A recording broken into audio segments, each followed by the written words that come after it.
Following Tommy Fury defeating Jake Paul last night, Nate Diaz had some words for Logan Paul, who had some disrespectful things to say to Tommy Fury and the Fury family mid-fight. If you can hear me, you a bro, and you gassing out.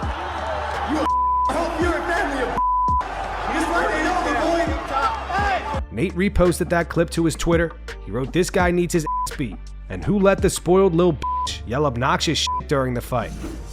New footage has emerged of Jon Jones training for UFC 285. In the first video, Jon is sparring UFC heavyweight Walt Harris.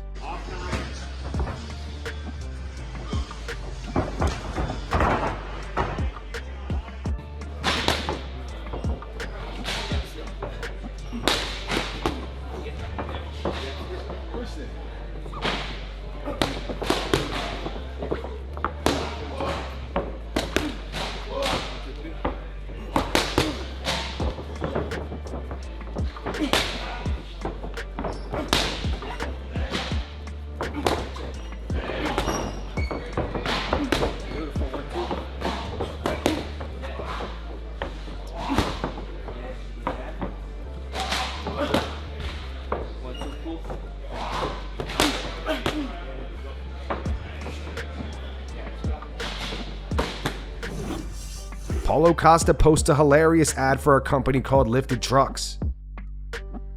Come on. Oh my. This is a hot day. Where's the AC here? What? What's this? Where is the AC? Don't have AC here. This is hot as a sauna. Yeah, late, bro. Again. Late again. Oh, to the gas station.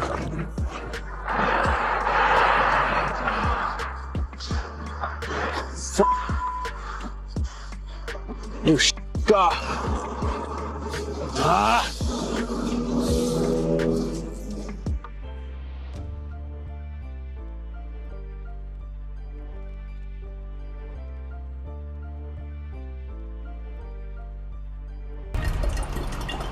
Yeah. What? Oh.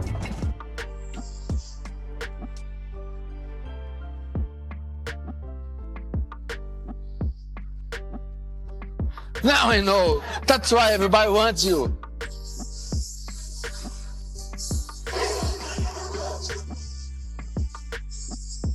LiftedTrucks.com has the juice.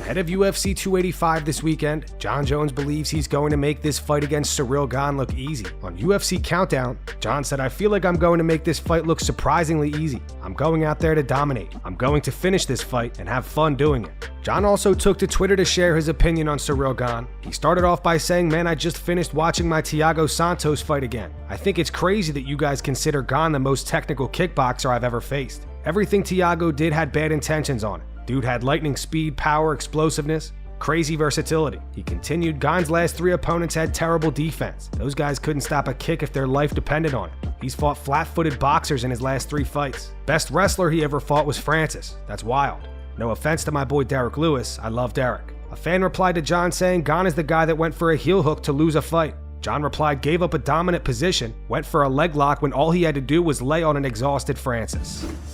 Aljamain Sterling on a Q&A on his YouTube channel gives his honest opinion on his teammate Merab Dvalishvili's upcoming fight against Petr Yan. The two are set to fight at UFC Fight Night on March 11th. My honest opinion of this fight, it's a tough fight. Like, let's be honest. Even Merab himself would disclose that he's putting his all into this because there's a lot more riding on this fight than just a fight. He just really doesn't want to lose to him. And with that mindset, we never want to lose. But with that mindset, it's like, he's even like jokingly making, like he's kind of making fun, but he's like jokingly saying, "I don't care if I lose to Ricky Stamen, Ricky Stamen, just botch everyone's name. Ricky Simone, Cody Stamen, Jose Aldo." He's like, fight's a fight. We lose, we try our best, and sometimes you lose, sometimes you win.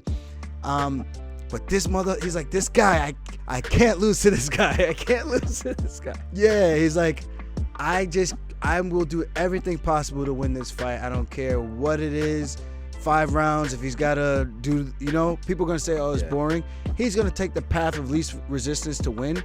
And if Petr Yan doesn't know that already, then he needs to fire his entire training camp team.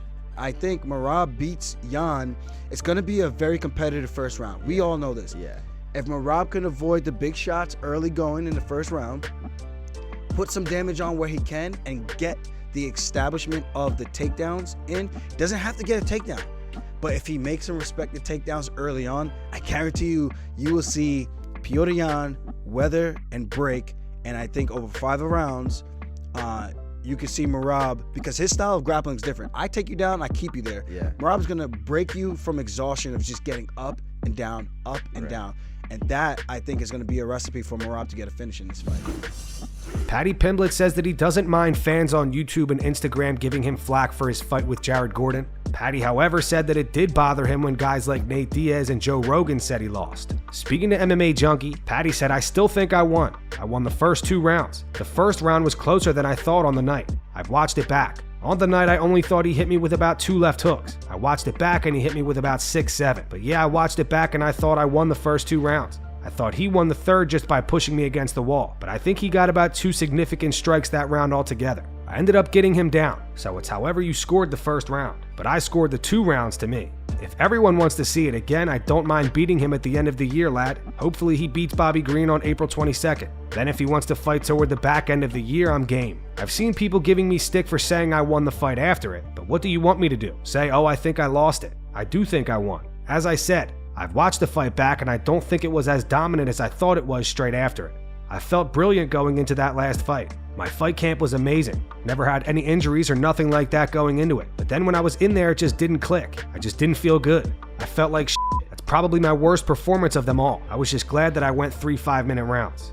I don't care what most armchairs say, to be honest. You know what I mean? That doesn't bother me. When pros like Nate Diaz and that say that you're not winning, Joe Rogan says that you don't win, that's when you think f***ing hell. But people sitting on their armchair and comment on my YouTube and Instagram, I don't care about it. It's actual pros who thought I lost. And that's going to wrap it up for the news. Thanks for watching. If you enjoyed the video, be sure to subscribe to Full Mount MMA and click the bell icon to be notified when we post future ones. Here are the 3 top comments from last video. These comments are in reference to Tommy Fury defeating Jake Paul last night. The first one's from Charles89. It says, if Tommy were 30 years older, I would have won. Jake. The second one's from Big Diesel Original. It says, I love the booze when Jake started making excuses. And the final one's from Ironman829. It says, weird. When he fights an actual boxer his age, he loses. Who saw this coming? Those were the 3 top comments from last video. If you want to be featured on the next one, all you have to do is comment down below. If you missed yesterday's news, click the video on screen to get caught up. And make sure to go subscribe to our second channel where we post our exclusive MMA interviews.